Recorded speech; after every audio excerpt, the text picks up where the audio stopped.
Hello সবাইকে, আমি মল্লিকা। কেমন আছো তোমরা সবাই? আশা করি সবাই খুব ভালো আছো। তো দেখো আজকে আমি তোমাদেরকে দেখাবো হুক ঘর আর হুকের পট্টি কিভাবে তোমরা বানাবে সেটার জন্য। তো যেই পাশটাতে আমরা হুক পট্টি বানাবো, যেখানে আমরা হুক লাগাবো সেই সাইডে আমরা ৩ ইঞ্চি কাপড় কেটে নেব। আর হচ্ছে গিয়ে যেই সাইডে আমরা হুকের ঘর লাগাবো সেখানে আমরা ২.৫ ইঞ্চি কাপড় কেটে নেব। তো সেই ক্ষেত্রে আমরা হচ্ছে গিয়ে দেখো পিছনের পাটটা এখানে রেডি করে নিয়েছি।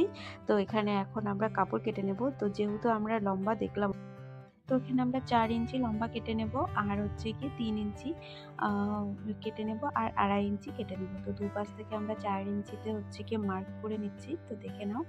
একদম খুব মনোযোগ সহকারে দেখো, তোমরা একবার দেখেই শিখে যাবে পুরোটা। সবসময় মনেও রাখতে পারবে। এত ইজিভাবে আমি আজকে তোমাদেরকে এই প্রসেসটা দেখাবো। তো যেকোনো ছোট্ট কাপড় যেটা এক্সট্রা কাপড় বেঁচে যায় সেই কাপড়টা দিয়েই হুক পট্টি হয়ে যায়। তোমরা চাইলে এটার নিচে লাইনিংও লাগাতে পারো, তাহলে আরও শক্ত হবে ব্যাপারটা। আর হচ্ছে গিয়ে হ্যাঁ, মোটাও হবে। তো যাই হোক, আমি হচ্ছে গিয়ে শুধু কাপড়ের উপরে করছি, আবার অনেকে শুধু লাইনিংয়ের উপরেও করে। তো দেখো আমরা দুটো কাপড় কেটে নিয়েছি, একটা ৩ ইঞ্চি আর একটা ২.৫ ইঞ্চি। এ দেখো আমি তোমাদেরকে মেপে দেখাচ্ছি।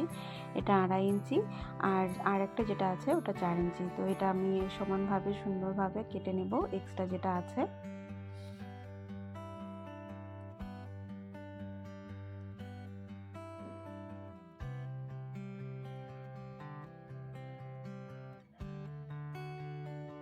এবার আমরা যেটাতে হুকের ঘর করব, সেটাতে আমরা যেই ৩ ইঞ্চি চওড়া কাপড়টা আছে সেই কাপড়টা উল্টো করে বসাবো।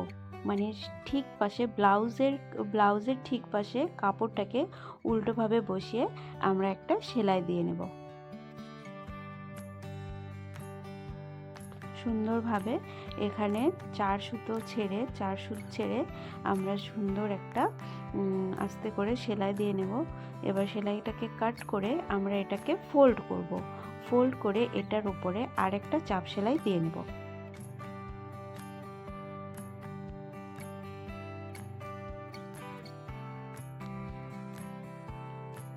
এবার চাপ সেলাইটা কমপ্লিট করার পরে আমরা এটা ব্লাউজের কাপড়টাকে পুরোটা উল্টে নেব। উল্টে নিয়ে এটাকে ফোল্ড করব।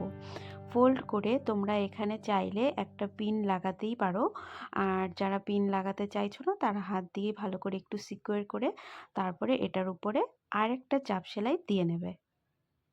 তো দেখো আমি এখানে পিন লাগিয়েছিলাম, যেহেতু কাপড়টা খুবই সরে যাচ্ছিল সেই কারণে। তারপর দেখলাম না পিন ডিস্টার্ব হচ্ছে, তারপর আমি এটাকে ভালো করে ধরে নিয়ে তারপর হচ্ছে গিয়ে হুক পট্টিটা লাগাচ্ছি। তো এটার উপরে আমরা একটা সুন্দরভাবে সেলাই করে দেব, আস্তে করে সফটভাবে। হ্যাঁ, তো দেখো এই দেখো বসে গেল এখানে সেলাইটা। তো যেহেতু আমি একটু বেশি এক্সট্রা কাপড় রেখেছিলাম তার জন্য নিচের দিকে এটা এক্সট্রা হয়ে গেছে, ওটাকে আমি সমানভাবে কেটে দেব। কেটে দেওয়ার পরে আমরা এই পার্টটাকে আবার ফোল্ড করে হেম করে দিতে হবে। এটাকে ফোল্ড করে হেম করে দিতে হবে, কারণ এটা ভিতরের দিকে থাকবে। যেটা আমরা ঘরটা করলাম সেটা ভেতরের দিকে থাকবে। এবার এখানে আমি যেহেতু এখন আমি ফোল্ড করছি না, সেহেতু আমি এখানে হেম করছি না, যেহেতু তাই আমি এখানে পিন লাগিয়ে দিয়েছি। এবার দেখো আমরা হুকের ঘর যেই পাশটাতে করব, আর আরেকটা যেই পাশটা বেঁচে থাকবে সেটাতে আমাদের অবশ্যই হুকের ঘরই করতে হবে। তো এই কাপড়টাকে আমরা উল্টো করে নিলাম। উল্টো করে তারপর সেমভাবে ওটাতেও আমরা যেইভাবে নর্মাল একটা ৪ সুত ছেড়ে যে সেলাইটা দিয়েছি সেই সেলাইটাই দিয়ে নেব সুন্দর করে।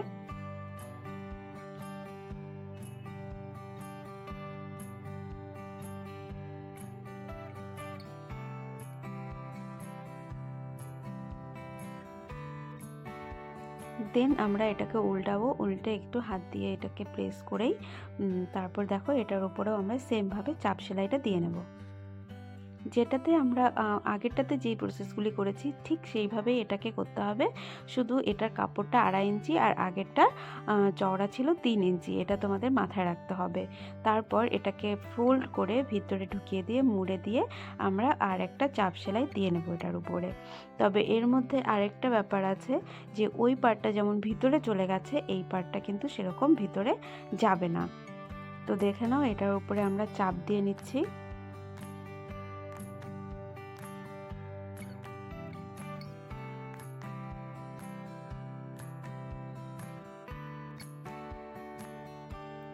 তো চাপ দেওয়ার পরেও দেখো এটার মধ্যেও হ্যাঁ একদম খুব সুন্দর হয়েছে। নিচে হচ্ছে গিয়ে আমরা এক্সট্রা যে কাপড়টা ছিল সেটা সুন্দরভাবে কাট করে দিয়েছি। এবার আমাদের যে আগের আরেকটা পার্ট আছে, এবার দেখো এটার উপরে যখন আমি এই পার্টটা বসাবো একদম পারফেক্ট পারফেক্ট। তোমরা খালি গলাটা দেখো, একদম পারফেক্ট হয়েছে, একদম একই রকম শেপ এসছে, যে এখানে এক্সট্রা করে কাপড় লাগানো হয়েছে কেউ বুঝতেই পারবে না। আর হুকগুলো যেহেতু হুকের ঘর আর হুক করব সেটাও হাইডই থাকবে এখানে। তো এরপরে আমি তোমাদের হুক আর হুকের ঘর বানানো দেখিয়ে দেবো।